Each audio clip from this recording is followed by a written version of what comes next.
Hey everybody, Mike from Davidsen here. Today we are talking about fabric, textiles, the stuff that we use to make the clothing that we make for you.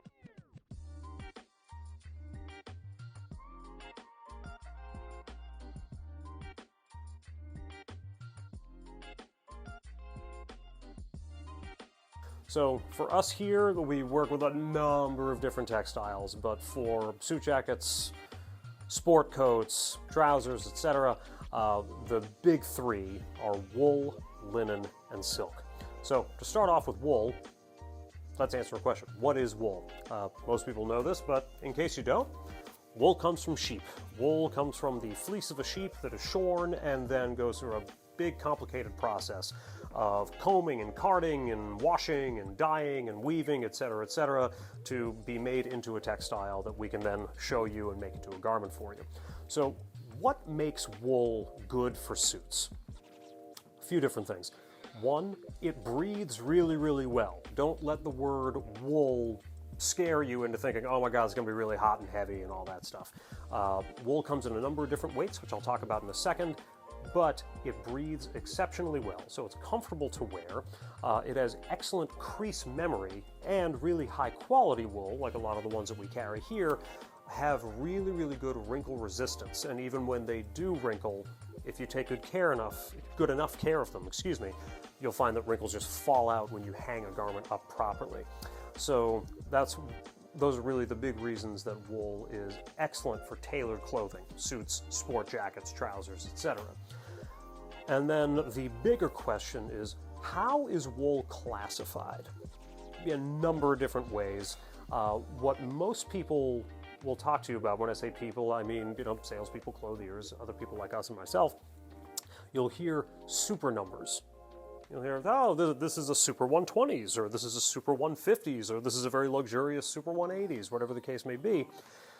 And a lot of folks who may not know any better will say, oh, well, this suit here on this rack is a Super 130s, but this one over on this rack is a Super 150s. And so with that in mind, let's go with that Super 150s, because that's the higher quality suit. And that is all too often not necessarily the case. So what is a super number? Really, all a super number is doing is talking to you not about the quality of a wool, but really just the circumference of an individual strand of the fiber that's woven into what ultimately becomes a fabric. So how do we talk about these circumferences? There is a group called the IWTO, the International Wool Textile Organization. And what they do is they set forth standards that say something along the lines of, let's say a Super 120s can be no larger in diameter than, we'll say, 19.2 microns. Just so you're aware, a micron is a unit of measurement. It is 1/1,000,000th of a meter. So it is a minuscule measurement. For comparison, a human hair, typically on average, anywhere between about 50 and 80 microns. So we're talking really, really fine fiber here. Again, what the IWTO is saying is a fabric can be no larger in diameter than X. It's not a minimum, it's a maximum. And that's about as tightly regulated as everything gets. So what you'll find is that a Super 120s from Mill A could feel and perform just the same as a Super 140s from Mill B, could be the same as a Super 110s from Mill C. So it's really best to use a super number as a loose guide, not a rule. If you use it as a rule, it's kind of like buying a diamond and only considering carat, as opposed to also considering cut, color, and clarity. The way that we talk about those other aspects like cut, color, and clarity with wool is by discussing length, strength, crimp, and color. So when we talk about length, we're talking about the length of the fibers themselves. Long filament fibers tend to perform really well. They also tend to have a really nicer hand feel. When we talk about strength, really what we're talking about is tensile strength of the fibers. As you can imagine, a fiber with great tensile strength is going to resist everyday wear and tear for you a little bit better. Crimp is really springiness. If you were to look at a strand of wool underneath a microscope, you would see that it's kind of coiled. The more coiled or springy the garment is, the more it's going to kind of mold to your body, and it'll have better crease memory and wrinkle resistance. As a matter of fact, an increasing number of the fabrics that we carry here, these wools, are made with what's called natural stretch, which is to say there is no man-made material, no elastane, no lycra, spandex, anything like that, but rather they're woven from really high crimp wool that allows you that little bit of extra movement. Really, really nice for a guy who prefers a trimmer garment as opposed to a more conservatively fit one, we'll say. And then finally we get to color. So when we're talking about color, a wool can be dyed, any color you can imagine, except for pure white. There's no such thing as a pure white wool. It's always going to be some barely shade of off-white. And here, I don't know how well you can see it, but the fake wool on our buddy here is actually, it's just barely off-white. It's like a mottled white. The closer the raw fiber is to that color, we generally consider that wool to be of higher quality. There are also, of course, different weights of wool to consider. Your all-season weights, like 9 to 12 months a year, are going to typically between 8.5 to maybe 9.5 ounces or so, generally speaking. As you get heavier than that, 10 ounces per square yard, 12.5, etc., you're really looking at warmer weather suits. As you get to 15, 16 ounces a yard, now we're talking about car coats. As we get to like 20, 22 ounces a yard, now we're talking about big, big, heavy overcoats, heirloom level pieces. You get one and then it lasts you for 30 years.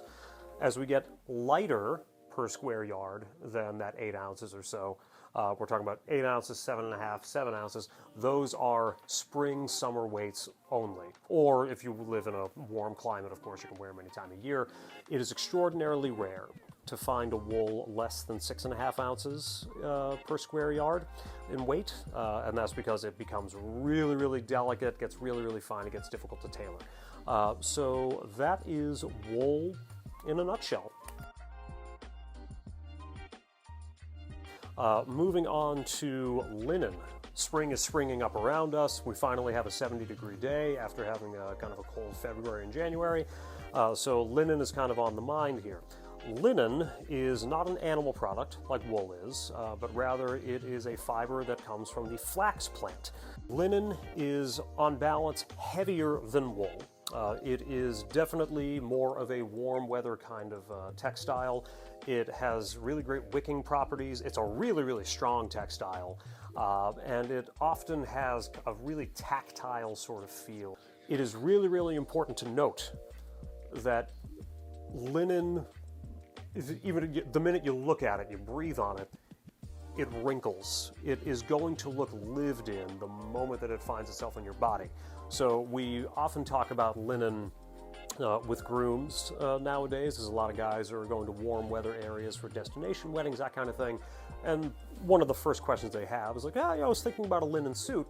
And that's all well and good, and we're more than happy to make a linen suit. However, if you have any kind of issue with a garment looking sort of lived in, that kind of rumpling, that wrinkling, that is just the nature of linen. So if you have a problem with that, then the best thing to do is go towards a different textile. That would be a really lightweight wool, or you take that linen and you combine it with worsted wool again, so that way you get some of that dressier kind of drape and helps to mitigate some of that wrinkling, but you get the visual appearance of linen, which, that kind of streaky or slubby texture, makes it look a little more casual, makes it look a little bit more summery.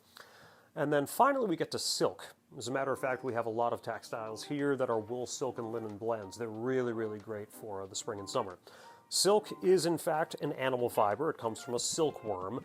And the beauty of silk, the reason that you would add it to a textile, is that it adds a couple of things. One, softness. Silk feels really, really soft. And, go ahead and feel one of the nicer ties in your wardrobe and you'll feel what I'm talking about.